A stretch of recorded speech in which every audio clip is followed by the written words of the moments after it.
जय श्री राम। कृष्ण वासुदेव और देवकी की 8वीं संतान थे। देवकी कंस की बहन थी। कंस एक अत्याचारी राजा था। उसने आकाशवाणी सुनी थी कि देवकी के 8वें पुत्र द्वारा वो मारा जाएगा। इससे बचने के लिए कंस ने देवकी और वासुदेव को मथुरा के कारागार में डाल दिया। मथुरा के कारागार में ही भादो मास के कृष्ण पक्ष की अष्टमी को उनका जन्म हुआ, जिससे हम जन्माष्टमी कहते हैं। कंस के डर से वासुदेव ने नवजात बालक को रात में ही यमुना पार गोकुल में यशोदा के यहाँ पहुंचा दिया था। गोकुल में उनका लालन पालन हुआ। यशोदा और नंद उनके पालक माता पिता थे।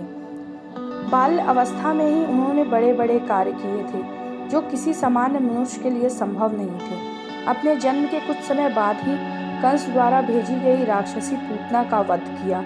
उसके बाद सकटासुर, तृणावत आदि राक्षसों का वध किया। बाद में गोकुल छोड़ के नंदगांव आ गए।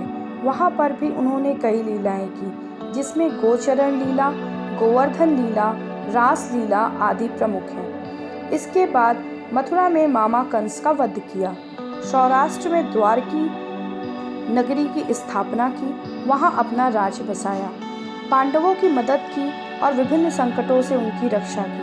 महाभारत के युद्ध में उन्होंने अर्जुन के सारथी की भूमिका निभाई और रणक्षेत्र में ही उन्हें उपदेश दिया। 124 वर्ष के जीवन काल के बाद उन्होंने अपनी ये लीला समाप्त की। उनके अवतार समाप्ति के तुरंत बाद परीक्षित का राजखंड आरंभ होता है। राजा परीक्षित, जो अभिमन्यु और उत्तरा के पुत्र तथा अर्जुन के पौत्र थे, उनके समय से कलयुग का आरंभ माना जाता है।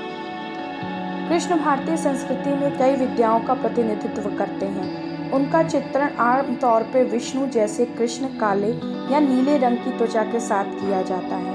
हालांकि प्राचीन और मध्ययुगीन शिलालेख भारतीय दक्षिण पूर्व एशिया दोनों में पत्थर की मूर्तियों में उन्हें प्राकृतिक रंग में चित्रित किया गया है, जिससे वह बनी है।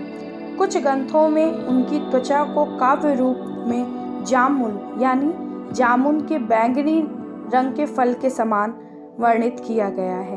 कृष्ण अक्सर मोरपंख वाले पुष्प या मुकुट पहन के चित्रित किया जाता है। उसके साथ बांसुरी बजाते हुए भी उनका चित्रण हुआ है। इस रूप में आमतौर पर त्रिभंग मुद्रा में एक दूसरे के सामने पैर को दूसरे पैर पर डाले हुए चित्रित करते हैं। कभी कभी वो गाय या बछड़ों के साथ होते हैं, जो कि चरवाहे गोविंद के प्रतीक को दर्शाती है। अन्य चित्रण में वो महाकाव्य महाभारत के युद्ध के दृश्यों का एक हिस्सा है।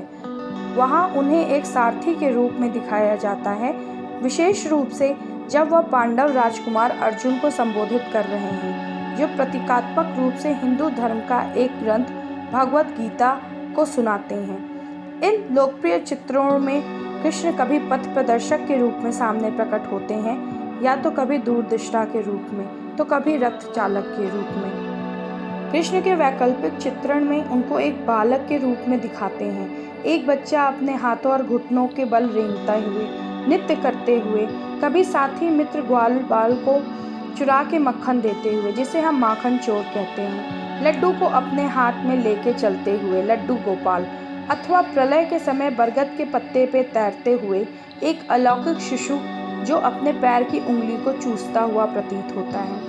कृष्ण की प्रतिमा में क्षेत्रीय विविधताएं और उनके विभिन्न रूपों में देखी जाती हैं, जैसे उड़ीसा में जगन्नाथ, महाराष्ट्र में विट्ठल या विठोबा, राजस्थान में श्रीनाथ जी, गुजरात में द्वारिकाधीश और केरल में गुरुवायूरप्पन।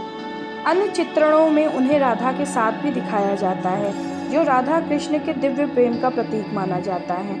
उन्हें कुरुक्षेत्र के युद्ध में विश्व रूप में दिखाया जाता है, जिसमें उनके कई मुख हैं और सभी लोग उन्हीं के मुख में जा रहे हैं। अपने मित्र सुदामा के साथ भी उन्हें दिखाया जाता है, जो कि मित्रता का प्रतीक है।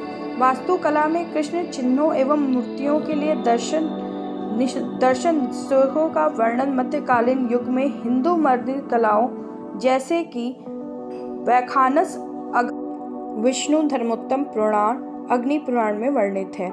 इस तरह मध्यकालीन युग की शुरुआती तमिल ग्रंथ में कृष्ण और रुक्मिणी की मूर्तियां भी सम्मिलित हैं। इन्हें दिशा निर्देशों के अनुसार बनाई गई मूर्तियां सरकारी संग्रहालय संग्रह चेन्नई में संग्रह किया गया है। आशा करती हूँ आपको कृष्ण जी के बारे में ये सभी जानकारी अच्छी लगी होगी। कृष्ण जी आप सबके जीवन में प्रेम और सौहार्द लाएं। जय महादेव, जय माता।